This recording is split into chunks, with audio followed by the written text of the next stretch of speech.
వందనాలండి. ఈరోజు ఏప్రిల్ 10. కృతజ్ఞతతో కూడిన మనస్సు గురించి కొన్ని విషయాలు జ్ఞాపకం చేసుకుందాం.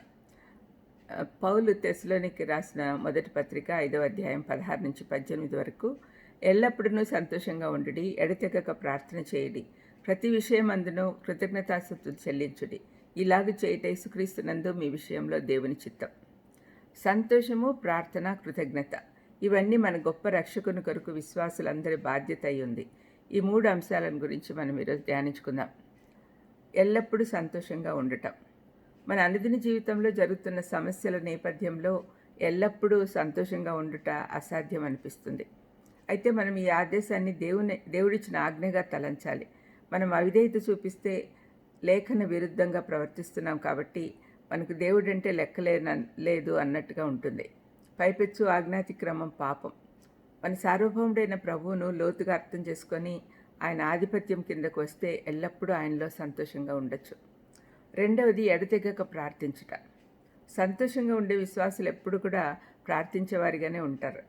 ఎడతెగక ప్రార్థించుటలో ఉత్సాహం చూపుటకు అనేక కారణాలున్నాయి.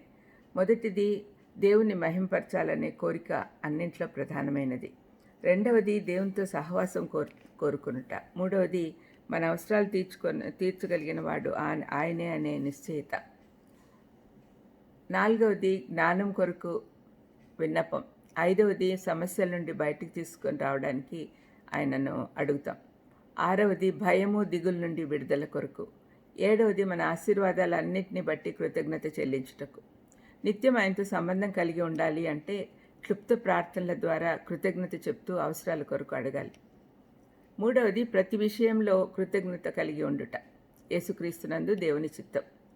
పౌలు అవిశ్వాసులను కృతజ్ఞత లేని వారితో పోలుస్తూ ఉన్నాడు.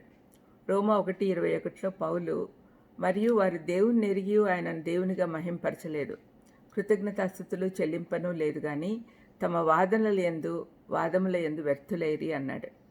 దేవుడు ఎప్పుడైతే ఒక వ్యక్తిని పునరుద్ధరిస్తాడో అప్పుడు ఆయన వారికి నూతన హృదయం ఇస్తాడు. ఈ హృదయము పౌలు ఇచ్చిన ఆదేశాన్ని పాటించాలని కోరుకొని ఎల్లవేళ్ళ కృతజ్ఞత కలిగి ఉంటుంది.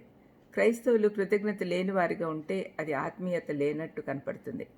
ఆది సంఘంలో విశ్వాసులు కలిసినప్పుడు దేవునికి కృతజ్ఞత చెప్పడం మొదటి ఉద్దేశమై ఉండేది.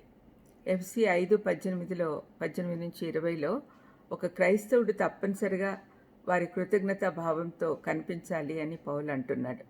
గొప్ప భయము, దిగులు, ఒత్తిడి ఉన్నప్పుడు కృతజ్ఞతాభావము కలిగి ఉండాలంటే నిజమైన క్రైస్తవునిగా దేవుని మహింపరచగలడు. ఫిలిప్పీలకు 4:6-7 వరకు చదవండి. మనం ధ్యానించుకున్న 3 అంశాలు మన పట్ల క్రీస్తులో దేవుని చిత్తం కాబట్టి మనం ఈ 3 పాటించినప్పుడు దేవుడు మనల్ని బట్టి సంతోషిస్తాడు. ప్రార్థన చేసుకుందాం. దయమేడ యేసునాయన. అవును తండ్రి, ఎల్లవేళ్ళ ప్రార్థిస్తూ ఎల్లవేళ్ళ సంతోషంగా ఉంటూ ఎల్లవేళ్ళ కృతజ్ఞత కలిగి ఉండడము మా బాధ్యత అని మేము జ్ఞాపకం చేసుకునేటట్టు చేశారు తండ్రి. మేము ఆ విధంగా ఉండేదానికి మాకు సహాయం చేయమని యేసుక్రీస్తు నామమున వేడుకుంటున్నాను తండ్రి. ఆమేన్. God bless you.